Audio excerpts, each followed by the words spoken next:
भगवान पर अनमोल 101 वचन। एक ईश्वर का ध्यान कर लेने पर मनुष्य का आकार वही रहता है, परंतु उससे अशुभ कर्म नहीं होते। अर्थात जो व्यक्ति अपना सब कुछ ईश्वर को समझकर सांसारिक कार्य करता है वो कभी गलत कार्य नहीं करता। दो ईश्वर का दर्शन कर लेने पर मनुष्य फिर जगत संसार के जंजाल में नहीं पड़ता। ईश्वर को छोड़कर एक क्षण भी उसे शांति नहीं मिलती। एक क्षण भी ईश्वर को छोड़ने में मृत्यु कष्ट होता है। 3 ईश्वर के पास जाने के अनेकों उपाय हैं। सभी धर्म इसी के उपाय दिखला रहे हैं। 4 हे मनुष्यों, तुम संसार की बातों में भूले बिसरे ये सब छोड़कर जब तुम भगवान के लिए रोओगे तो प्रभु उसी समय आकर तुम्हें अपनी गोद में ले लेंगे। 5 ईश्वर को देखना चाहते हो तो माया को हटा दो। 6 इस सत्य को धारण करो कि भगवान पराये हैं, न तुमसे दूर है और न दुर्लभ ही है।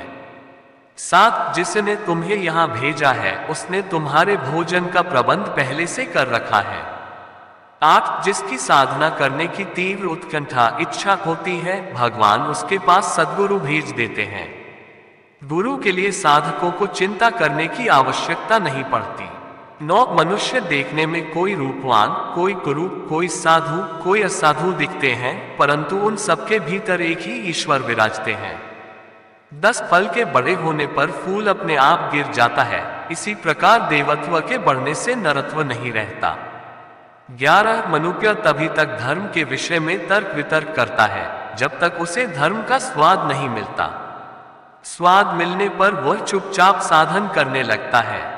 12 ईश्वर के अनंत नाम है, अनंत रूप है, अनंत भाव है। उसे किसी नाम से, किसी रूप से और किसी भाव से कोई पुकारे वह सबकी पुकार सुन सकता है, वह सबकी मनोकामना पूरी कर सकता है। 13 पुस्तकें 1000 पढ़ो, मुख से 1000 श्लोक कहो, पर व्याकुल होकर उसमें डुबकी नहीं लगाने से उसे पा न सकोगे। 14 पहले ईश्वर को प्राप्त करने की चेष्टा करो, गुरु का विश्वास करके कुछ कर्म करो। गुरु न हो तो भगवान के पास कुल प्राण से प्रार्थना करो, वह कैसे हैं यह उन्हीं की कृपा से मालूम हो जाएगा। 15 सांसारिक पुरुष धन, मान, विषयादि असार वस्तुओं संग्रह कर सुख की आशा करते हैं, परंतु वह सब किसी प्रकार में सुख नहीं दे सकते। 16 भगवान जीव को पाप में लिप्ता रहने नहीं देता, वह दया कर झट उसका उद्धार करते हैं। 17 भगवान सबको देखते हैं, किंतु जब तक वे किसी को अपनी इच्छा से दिखाई नहीं देते तब तक कोई उनको देख या पहचान नहीं सकता। 18 पूर्व दिशा में जितना ही चलोगे पश्चिम दिशा उतनी ही दूर होती जाएगी। इसी प्रकार धर्म पथ पर जितना ही अग्रसर होगे संसार उतनी ही दूर पीछे छूटता जाएगा। 19 कलियुग में प्रेमपूर्ण ईश्वर भक्ति ही सर्वश्रेष्ठ तथा सात वस्तु है। 20 प्रेम से हरिनाम गाओ, प्रेम से कीर्तन रंग में मस्त होकर नाचो, इससे तरोगे, संसार से तर जाओगे।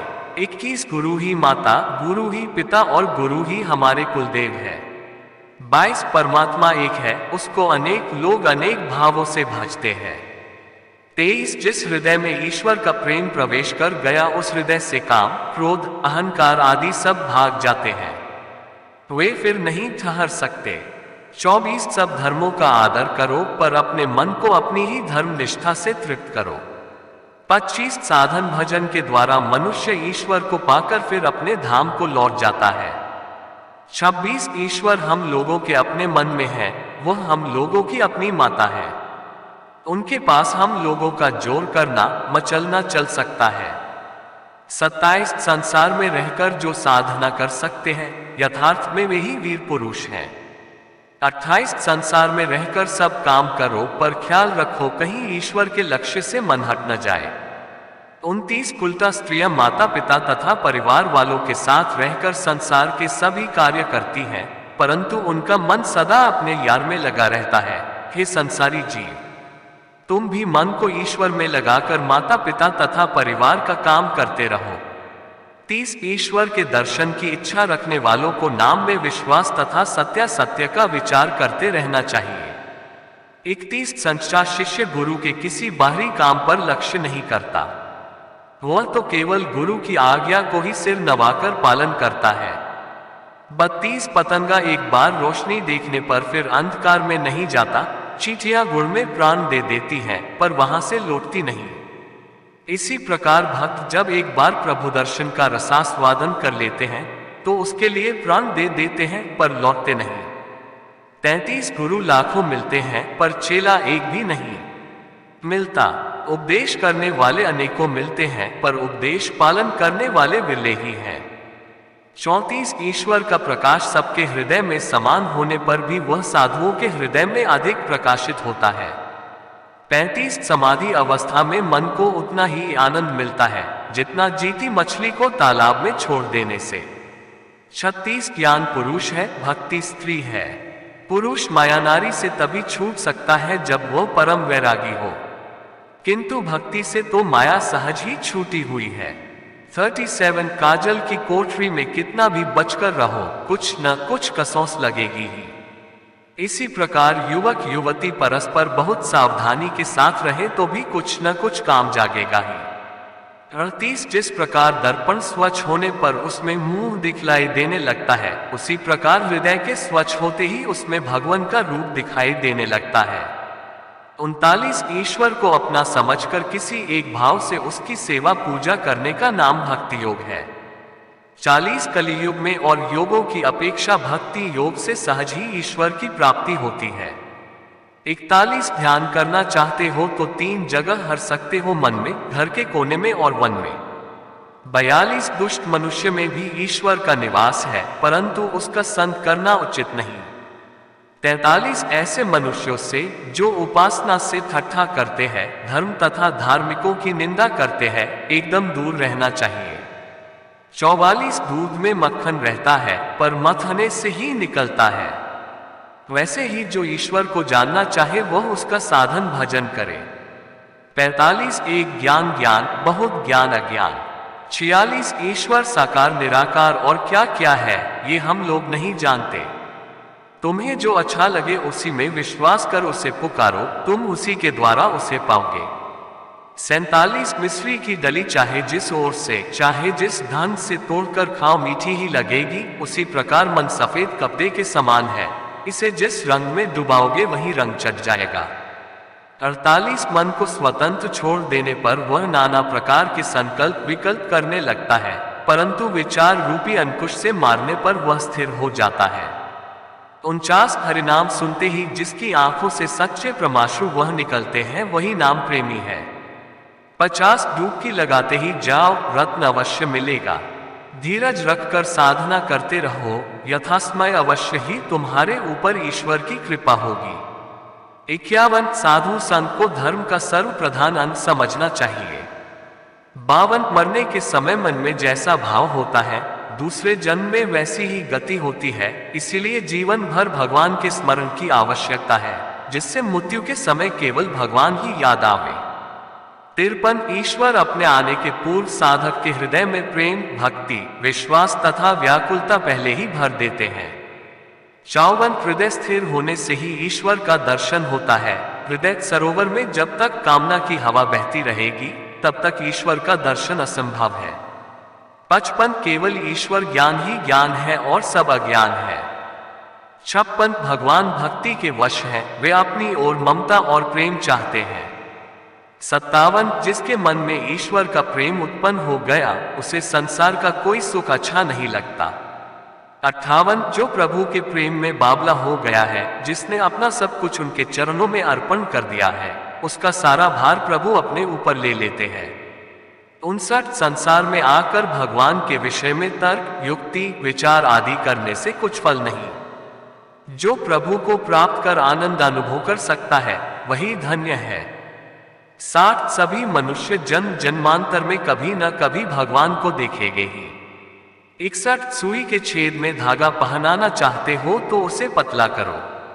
मन को ईश्वर में पिरोना चाहते हो तो दीनहीन अकिंचन बनो। 62 भक्त का हृदय भगवान की बैठक है। 63 संसार में जो जितना सह सकता है वह उतना ही महात्मा है। 64 जिसका मन रूप चुवक यंत्र भगवान के चरण कमलों की ओर रहता है, उसके डूब जाने या राह भूलने का डर नहीं। 65 साधन की राह में कई बार गिरना उठना होता है परंतु प्रयत्न करने पर फिर साधन ठीक हो जाता है। 66 सच्चे विश्वासी भक्त का विश्वास तथा भक्ति किसी प्रकार नष्ट नहीं होती। 67 संसार में ईश्वर ही केवल सत्य है और सभी असत्य है। 68 दुर्लभ मनुष्य जन्म पाकर जो व्यक्ति ईश्वर की प्राप्ति के लिए यत्न नहीं करता उसका जन्म वृथा ही है। 69 सर्वदा सत्य बोलना चाहिए। कलिकाल में सत्य का आश्रय लेने के बाद और किसी साधना का काम नहीं। सत्य ही कलिकाल की तपस्या है। 70 संसार के यश और निंदा की कोई परवाह न करके ईश्वर के पथ में चलना चाहिए। 71 एक महात्मा को कृपा से कितने ही जीवों का उद्धार हो जाता है। 72 साधक के भीतर यदि कुछ आसवित है तो समस्त साधना व्यर्थ चली जाएगी। 73 जो ईश्वर में नित्य डूबा रहता है उसकी प्रेमा भक्ति कभी नहीं सूखती, परंतु एक दिन की भक्ति से ही जो संतुष्ट तथा निश्चिंत रहता है, सीके पर रखे हुए रिश्ते घड़े के जल के समान, वह भक्ति 2 दिन बाद ही सूख जाती है। 74 जगत में ईश्वर व्याप्त है पर उनके पाने के लिए साधना करनी पड़नी है। 75 जिस मन से साधना करनी है वही यदि विषयासंवत हो जाए तो फिर साधना असंभव ही समझो। 76 जल में नाव रहे तो कोई हानि नहीं, पर नाव में जल नहीं रहना चाहिए। साधक संसार में रहे तो कोई हानि नहीं, परंतु साधक के भीतर संसार नहीं होना चाहिए। 77 मन और मुख को एक करना ही साधना है। ईश्वर महान होने पर भी अपने भक्त का तुच्छा उपहार प्रेम पूर्वक प्रसन्न होकर ग्रहण करते हैं। 78 ईश्वर में भक्ति और अटूट निष्ठा करके संसार का सब काम करने में जीव संसार बंधन में नहीं पड़ता। 79 जो ईश्वर का चरण कमल पकड़ लेता है वह संसार से नहीं डरता। ईश्वर के चरण कमल पकड़कर संसार का काम करो, बंधन का डर नहीं रहेगा। 80 पहले ईश्वर प्राप्ति का यत्न करो, पीछे जो इच्छा हो कर सकते हो। 81 जो ईश्वर पर निर्भर करते हैं उन्हें ईश्वर जैसे चलाते हैं वैसे ही चलते हैं, उनकी अपनी कोई चेष्टा नहीं होती। 82 जिस व्यक्ति को ईश्वर के नाम में रुचि है, भगवान में जिसको लगन लग गई है, उसका संसार विकार अवश्य दूर होगा, उस पर भगवान की कृपा अवश्य अवश्य होगी। 83 अपने सब कर्म फल ईश्वर को अर्पण कर दो, अपने लिए किसी फल की कामना न करो। 84 वासना लेश मात्र भी रही तो भगवान नहीं मिल सकते। 85 अहंकार होने पर ईश्वर को नहीं देख सकते, अनबुद्धि के जाते ही सब जंजाल दूर हो जाते हैं। 86 मैं प्रभु का दास हूँ, मैं उसकी संतान हूँ, मैं उसका अंश हूँ, ये सब अहंकार अच्छे हैं, ऐसे अभिमान से भगवान मिलते हैं। 87 जिसका साधन यहाँ ठीक है उसका वहां भी ठीक है, और जिसका यहाँ नहीं है उसका वहां भी नहीं है। 88 जिसका जैसा भाव होता है उसको वैसा ही फल मिलता है। 89 सफेद कपड़े में थोड़ी भी स्याही का दाग पड़ने से वह दाग बहुत स्पष्ट दिखता है, उसी प्रकार पवित्र मनुष्यों का थोड़ा दोष भी अधिक दिखलाई देता है। 90 जिस घर में नित्य हरि संकीर्तन होता है वहां कलियुग प्रवेश नहीं कर सकता। 91 जब भगवान के आश्रित हो रहे हो तो यह न हुआ वह न हुआ आदि चिंताओं में न पड़ो। 92 विश्वासी भक्त आजीवन भगवान का दर्शन न मिलकर भी भगवान को नहीं छोड़ता। 93 संसार कच्चा कुआं है, इसके किनारे पर खूब सावधानी से खड़े होना चाहिए, तनिक असावधान होते ही कुएं में गिर पड़ोगे तब निकलना कठिन हो जाएगा। 94 संसारी तुम संसार का सब काम करो किंतु मन हर घड़ी संसार से विमुख रखो। 95 कामिनी और कंचन ही माया है, इनके आकर्षण में पड़ने पर जीव की सब स्वाधीनता चली जाती है, इनके मोह के कारण ही जीव भव बंधन में पड़ जाता है। 96 संसार में रहने से सुख दैख रहेगा ही, ईश्वर की बात अलग है और उसके चरण कमल में मन लगाना और है। दैख के हाथ से छुटकारा पाने का और कोई उपाय है नहीं। 97 साधु संग करने से जीव का माया रूपी नशा उतर जाता है। 98 जिससे 10 आदमी अच्छी प्रेरणा पाते हो तथा शुभ कार्य में लगते हो तो समझना चाहिए कि उसके भीतर भगवान की विभूति अधिक है। 99 जो सोचता है मैं जीव हूं वह जीव है, और जो सोचता है मैं शिव हूं वह शिव है। एक ईश्वर को पकड़े रहने से इहलौकिक पारलौकिक अनेकों लाभ होते हैं, पर ईश्वर को त्यागते ही जीव का सब कुछ व्यर्थ हो जाता है। 100 व्याकुल होकर उसके लिए रोने से ही वह मिलता है। लोग लड़के बच्चे के लिए, रुपए पैसे के लिए कितना रोते हैं कि भगवान के लिए क्या कोई एक बूंद भी आंसू टपकाता है? उसके लिए रो, आंसू बहाओ, तब उसको पाओगे। 101 ईश्वर कहते हैं, उदास न हो, मैं तेरे साथ हूं, पलकों को बंद कर और दिल से याद कर, मैं कोई और नहीं, तेरा विश्वास हूं।